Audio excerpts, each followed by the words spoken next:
What if money worked like a sticker notebook? Not a notebook owned by a bank, not a notebook locked in a government building. A notebook that lots and lots of people copied together. That is the simple idea behind Bitcoin. Most of the money we use today needs a helper in the middle. When you swipe a card, a bank helps check it. When you send money through an app, the app helps move it.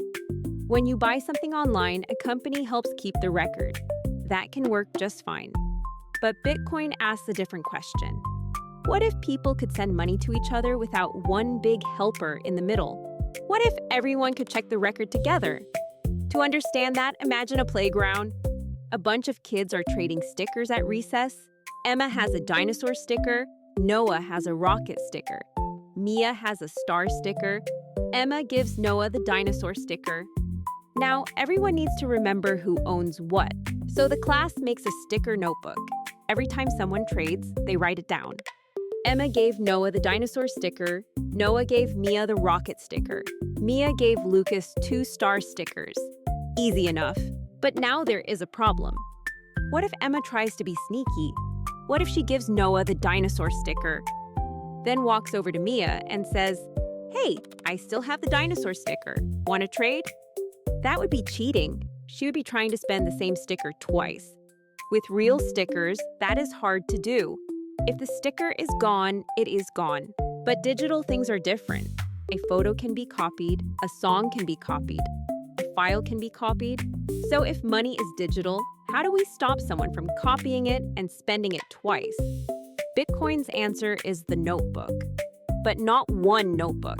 Everyone gets a copy. In Bitcoin, this giant shared notebook is called the blockchain.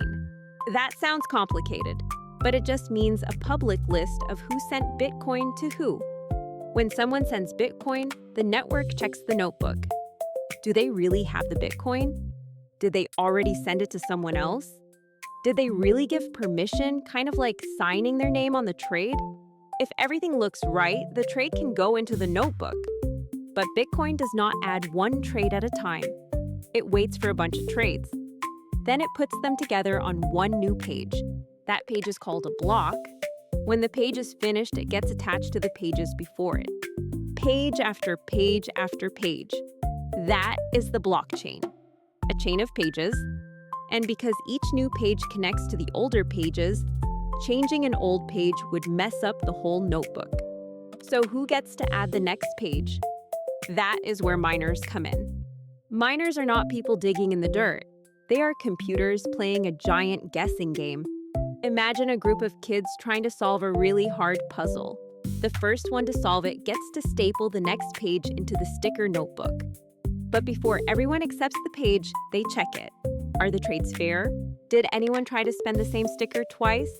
Does the page follow the rules? If the page is good, everyone updates their notebook. And the winner gets a reward.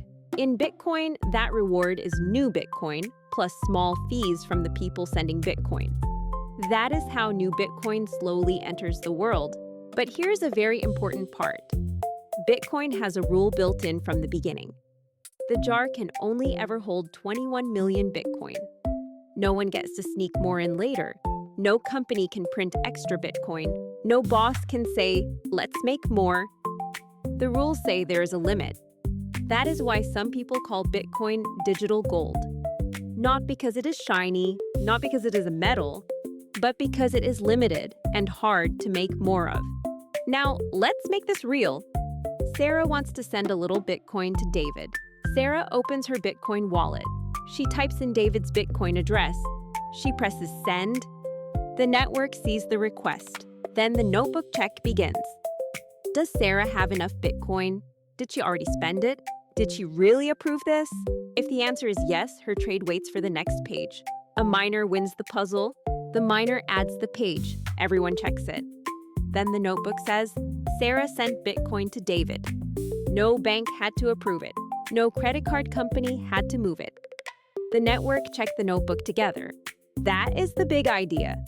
Instead of one middleman saying, "This is true," lots of computers agree on the same record. But Bitcoin is not magic, and it is not free money. One common misunderstanding is that Bitcoin is totally anonymous. It is not. It is more like writing in a public notebook with a nickname. People may not know the nickname is yours, but the notebook is still public. If someone connects that nickname to you, they may be able to see some of what you did. Another common misunderstanding is that Bitcoin works just like money in a bank. It does not. A bank account usually has customer service. It has password resets. It may have protections if something goes wrong. With Bitcoin, you often have to protect your own keys. Your keys are like the secret password that lets you spend your Bitcoin. If you lose them, there may be no "forgot password" button. That can be powerful, but it can also be risky. Bitcoin also has other trade-offs. Its price can go way up, and it can go way down. Sometimes it costs more to send when the network is busy. And Bitcoin mining uses real electricity. Some people say that electricity helps protect an open money system. Other people say it uses too much energy. That is a real debate. So the best way to think about Bitcoin is not as a magic money machine.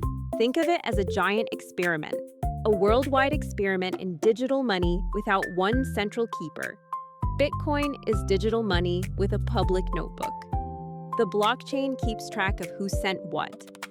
And instead of trusting one middleman, Bitcoin lets a whole network agree on the truth together.